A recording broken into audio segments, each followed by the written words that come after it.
Gotta build traits. More specifically, we're gonna play with Weido's Blocks and Bogies mod add-on.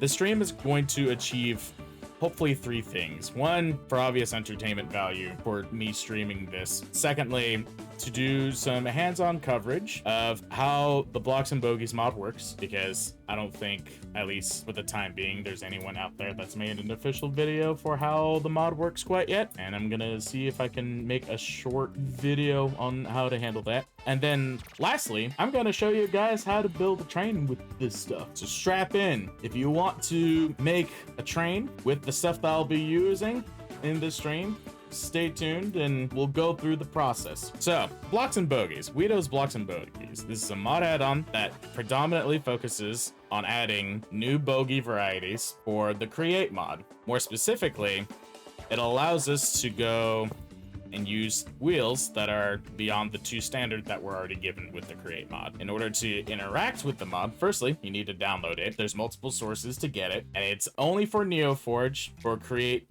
6.0.6, and it's on Minecraft version 1.21.1. So those are very important notes. The mod only exists for that Minecraft version and for that Create version. Otherwise, this mod will not work. But once you have it installed, you will basically place down a train casing like you normally would when you're assembling a train at a station. And once you have a bogey placed down, you want to go ahead and, for me, it's left control, but by default, it's left shift key.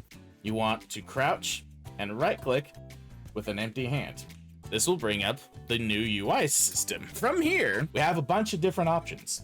And when I say a bunch, I mean, we've got a lot of options. We have so many options. I'm not gonna go through like every single individual one because there's gonna be a simplification of how everything is supposed to work, but you'll go into this menu after you shift right click with an empty hand, and you'll want to toggle in between whether you want a standard bogey variant or a driver bogey variant. From there, you have options of the axle count. You have single axles, 2 axles, 3 axles, 4, all the way up to 6. We'll come back to the drivers in a second, but the thing to understand, at least with the standards, is you have, I like to call it a standard naked variant of the bogey types, and it goes up to 5 axles. So you can see here, you can hold mouse 1, you can rotate around just to get a full view of it.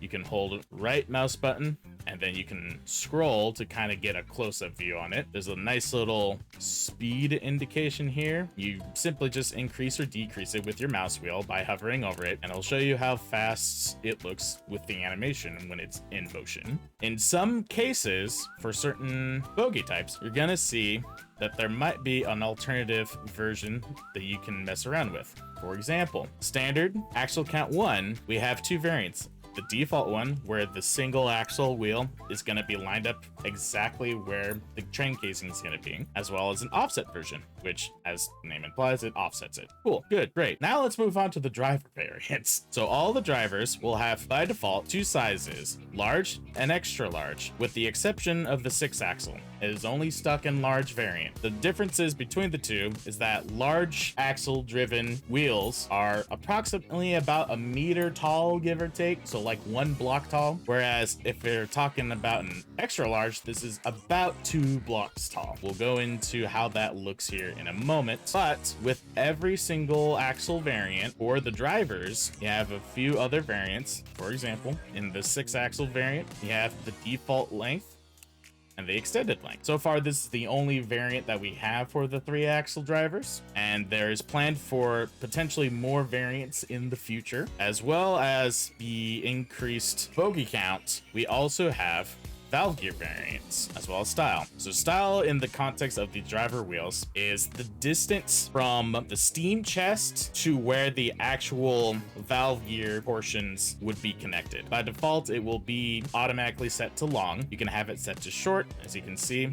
It's about a block distance away from the frontmost driver to where the steam chest would be. Or you could just go completely pistonless, and it's just the coupling rods for that type of driver. However, you can also opt in to using Wolstert's valve gear. This is the only valve gear available for all the driver variants. You can have it be either a short stroke or a long stroke, and then with those exceptions, you can also have basically the create variant valve gear, the Scotch yokes. Standard, 2, 3, 4, 5, 6. Notice as well, though, that the yokes also have an extra large variant as well. So just to show an example of how these things look, let's go ahead and just keep this one as a standard 2. We'll go back a few blocks here, place one down. Again, to access the UI menu, you'll want to either crouch or shift right click with an empty hand. We'll go into driver variants. Let's say I want to make a Pacific class white configuration. So that's a 462 wheel configuration. We'll have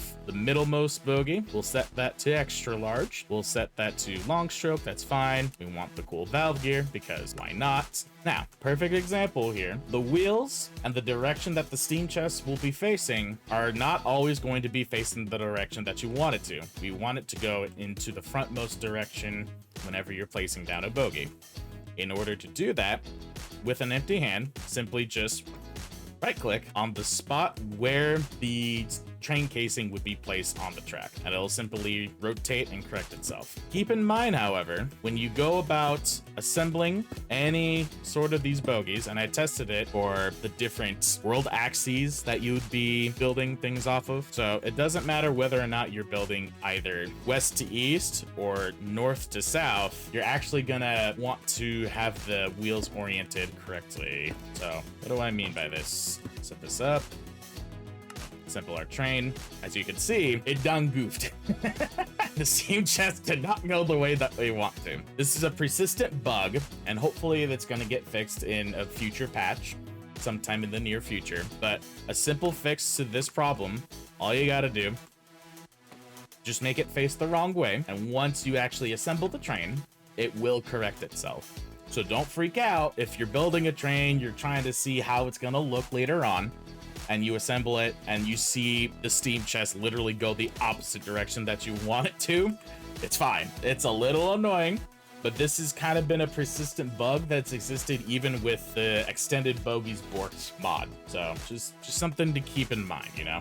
Go ahead and disassemble this. So let's say we want to keep that there, and then we want to have the backmost one be the single axle. All we got to do, set this to truck, go single axle, and then we can choose to have it be a standard or trailing. Since this is technically the tail end of the locomotive, we'll set that to trailing, and you can see it has a nice little texture model of the whole axle box and its encasing, and that's cool and amazing. We'll go ahead and just glue this separately as we assemble this. Like I said, want to make sure it's facing the correct direction.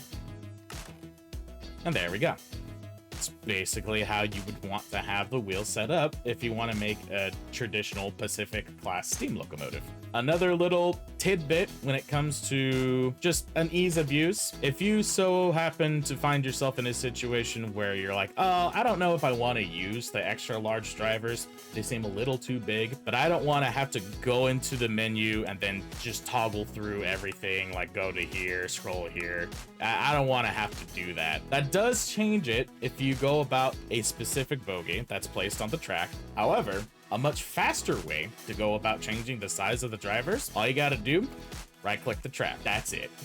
Right click the track, and it's just gonna change its size right away. Simple, easy. As far as general features, that's pretty much everything that you need to know. As simple as placing down a bogie on an assembled state for a train station, walk up to it, shift or crouch right click, choose whichever bogie variant you want, whether you want it to be non-valve gear, wall shirts, or Scotch yokes, whether you want it to be large, extra large, or if you're using the standards, if you want trailings, whichever axle variant, or if you want it, if in the context of like, if it's a single axle, if you want it to be set to default or offset, and there you go. So that's pretty much the whole gist of it. It's a pretty simplified mod, I would say, compared to like what we've been used to with extended bogies. And again, there's only wall shirts, valve gear, at the time of this stream, but we may be getting more in the future. Just obviously gonna take some time. So yeah, that's blocks and bogies. There's no other additional features that the mod has, as far as I'm personally aware. We don't have a means to unlink bogies, unfortunately, because the original input to actually make it be an unlinked bogey would just be to originally crouch right click, but obviously now that's the input to access the UI menu. But